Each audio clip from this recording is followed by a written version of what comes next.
আসসালামু আলাইকুম। সবাই কেমন আছেন? আশা করছি সবাই খুব ভালো আছেন। আমিও আল্লাহর রহমতে ভালো আছি। আমি এখানে 750 গ্রাম কিমা ধুয়ে নিয়েছি। আমি কিমা রান্নাটা একটু দেখাই দিচ্ছি। আমি কড়াইতে তেলের সাথে পেঁয়াজ দিয়ে দিয়েছি হাফ কেজি পরিমাণ। একটু বেশি পরিমাণ পেঁয়াজ দিয়েছি কারণ আমি এই কিমা পরেটা বানাবো, এই জন্য এটাকে ভালো করে ভেজে নিতে হবে। প্রথমে বাদামি হওয়া পর্যন্ত অপেক্ষা করছি। বাদামি হয়ে গেছে, এখন আমি আদা রসুন আর পেঁয়াজের পেস্ট দিয়ে দিচ্ছি।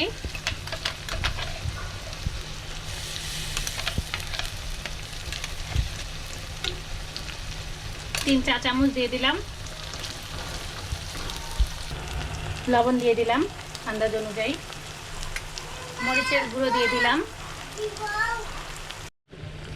1 চা চামচ জিরা পাউডার দিয়ে দিলাম। কয়েক টুকরো দারচিনি দিয়ে দিলাম। কয়েক টুকরো এলাচ দিয়ে দিচ্ছি। এলাচটা একটু এইভাবে করে হাত দিয়ে ফাটিয়ে নিয়ে দিয়ে দিচ্ছি।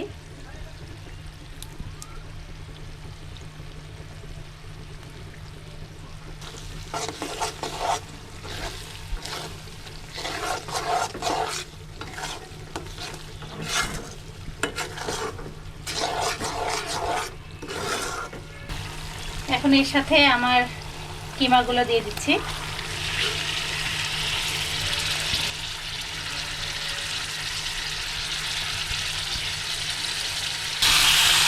আমি হলুদ দিতে ভুলে গেছি, একটু হলুদ দিব।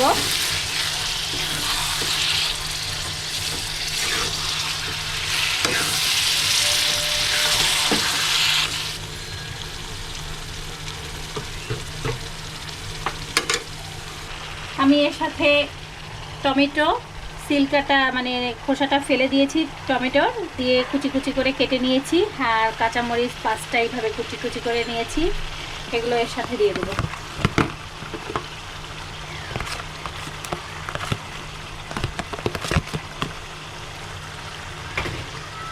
আর কিমা থেকেই পানি বের হয়েছে, দেখতে পাচ্ছেন। যদি প্রয়োজন হয় তাহলে আরেকটু পানি দিতে হবে, না হলে একবারে পুরোপুরি শুকিয়ে ফেললে এটা হয়ে যাবে। আপনারা ঝাল বেশি খেতে চাইলে আরও ঝাল দিতে পারেন। ভালোভাবে সিদ্ধ করতে হবে। আমি এখন সিদ্ধ হওয়া পর্যন্ত অপেক্ষা করছি। আমার কোনো পানি লাগছে না কারণ কিমাটা ভেজা ছিল, সেই পানি দিয়ে হয়ে গেছে। টমেটো পানি ছাড়ছে। এখন আমি একেবারে শুকনো করে নিব,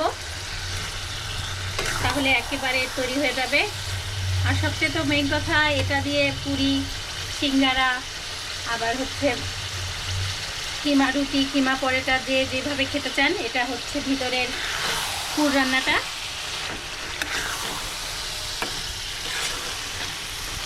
এভাবে পুর রান্না করে রাখলে আসলে যখন একটু ভালো কিছু খেতে মন চায় বাসায় সহজেই বানানো যায়। আমার বরের কিমা পরোটা খেতে মনে চাইছে, এই জন্য আমি আজকে এটা রান্না করে রাখছি। কিমা রান্নাটা একেবারে পুরোপুরি হয়ে গেছে। এখন আমি আমার শাহী কাবাব মশলা, যেটা রেসিপি দেওয়া আছে আমার চ্যানেলে, আপনারা চাইলে দেখে নিতে পারেন, সেটা আমি 1 চা চামচের 4 ভাগের 1 ভাগ এই যে দিয়ে দেব। এখন আমি নামিয়ে ফেললাম, হয়ে গেছে। আসো পাপা আসো। আমি কিমা পরোটাটা বানানোর জন্য লাল আটা ছেনে নিচ্ছি। আজকে আমি কিভাবে লাল আটা ছেনেছি এটা আর দেখাবো না। এটা আমার লাল আটা রুটির একটা ভিডিও আছে, সেটা আপনারা চাইলে দেখে নিতে পারেন। সেম সেভাবেই শুধু মাখাবো। ভিডিওটা অনেক বড় হয়ে যাবে দেখে এই কাজটা করলাম। প্রথমে আমি একটা আটাকে এই পরিমাণ গোলা করে নিয়েছি, আর এখন এভাবে করে করে নিতে হবে। হাত দিয়ে আমি আপনাদেরকে দেখিয়ে দেওয়ার চেষ্টা করছি।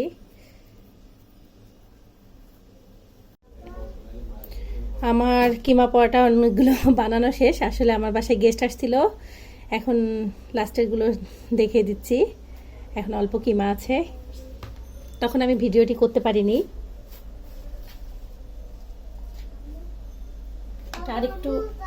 আরেকটু দিয়ে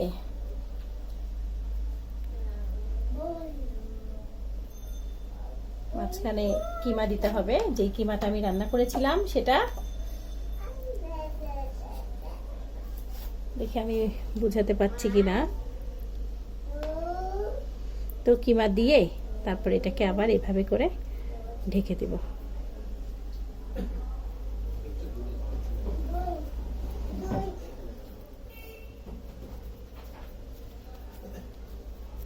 এই তো এভাবে করে প্রথমে ভরে নিতে হবে। আমি সবগুলো আগে ভরে নিই, আর বেশি হবে না, আসলে সব শেষ হয়ে গেছে। আর 3টা গোলা মানে 3টা হতে পারে। তো এইভাবে আমি ভরে নিচ্ছি। আসলে যারা ওয়েট লস করতে চান তারা এইভাবে বানিয়ে খেতে পারেন। লালাটা প্রচুর পরিমাণে ফাইবার থাকে। আর এই গরম মশলাগুলো অবশ্যই ফেলে দিতে হবে।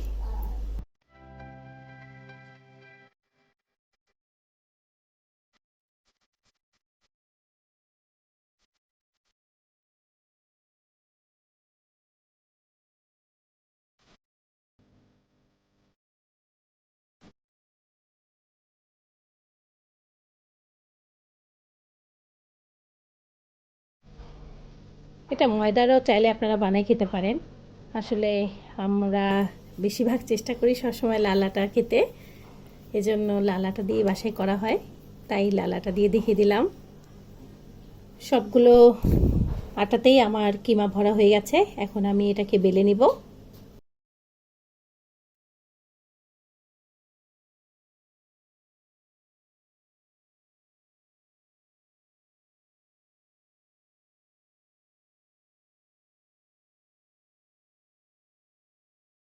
এটা রুটির মতনও ভেজে খেতে পারেন, হালকা তেল দিয়েও ভেজে খেতে পারেন। হয়ে গেছে বেলা, আমি এখন ভাজতে চলে যাব।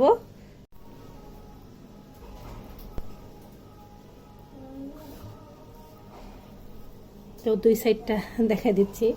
আর এই যে হয়ে গেছে একটা বেলা। এখন এভাবে করে সবগুলো আমি বেলে নিব। আসলে একটু আস্তে আস্তে করতে হবে, কারণ ভিতরে কিমা আছে। খুব সাবধানের সাথে, তাহলেই সুন্দর হবে। খুব সুন্দর এটা হয়ে গেল।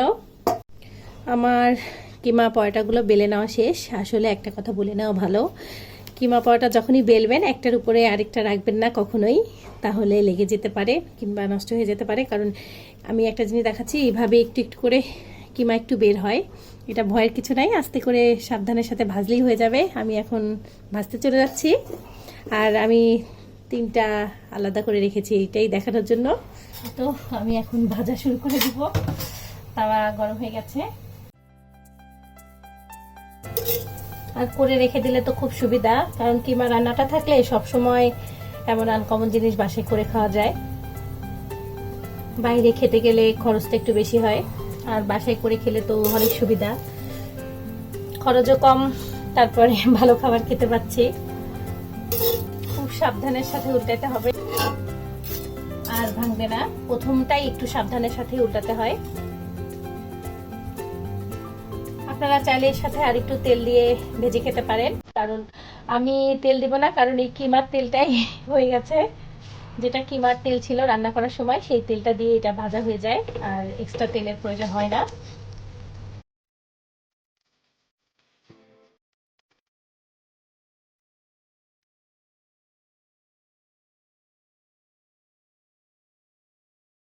এখন নামিয়ে ফেলবো। নামানোর সময় সেম কাজটাই করতে হবে, ধরে নামালে আর ভাঙার সম্ভাবনা নাই। একই সিস্টেমে আমি সবগুলো ভেজে নিব। হালকা হালকা এইভাবে ফেটে যায়, এটা কোনো ব্যাপার না। তারপর আমার একটা এলাচ ঢুকে গেছে, দেখতে পাচ্ছি। তাকে খাওয়ার সময় ফেলে দিতে হবে। আমি সাইফানের পাপাটাই একটু তেল দিব, কারণ সাইফানের পাপা পছন্দ করে একটু তেল দেওয়া।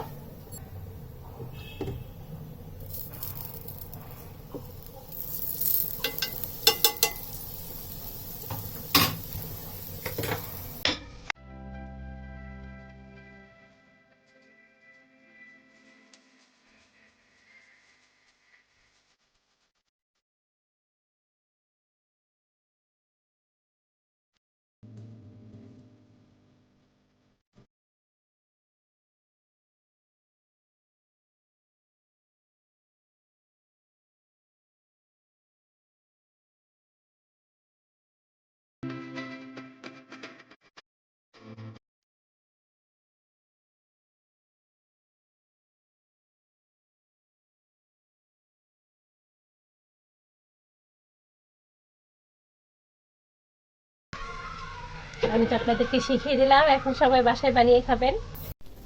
আমি একটু সালাদ কাটবো, এগুলো এখন ধুয়ে কেটে নিয়ে আসি। আমার সালাদ কাটা শেষ, কিমা পরোটাটাও হয়ে গেছে, আর সাথে থাকছে টক দই। দইটাও আমার বানানো, আপনারা চাইলে ডিসক্রিপশন বক্সে লিংক দেওয়া থাকবে, দেখে নিতে পারবেন। এটা হচ্ছে টক দই।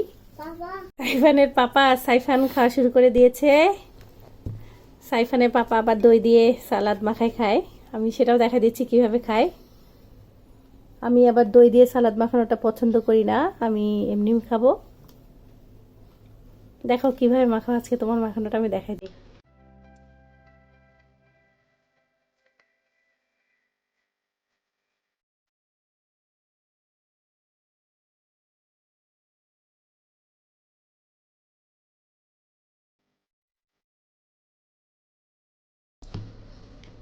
ছিঁড়ে ফেলতেছো, দাঁড়া আমি তুলে দিই। বেশি সফট সফট হবেই তো, লক্ষণ ভালো তো।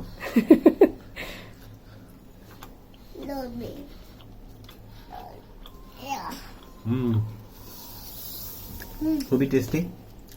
বেবি খেতে পাচ্ছে কি? দই দিয়ে কিভাবে খাও দেখাও। দই দিয়ে এমনি দই দিয়ে খাওয়া যায়, কিন্তু এটা সালাদ দিয়ে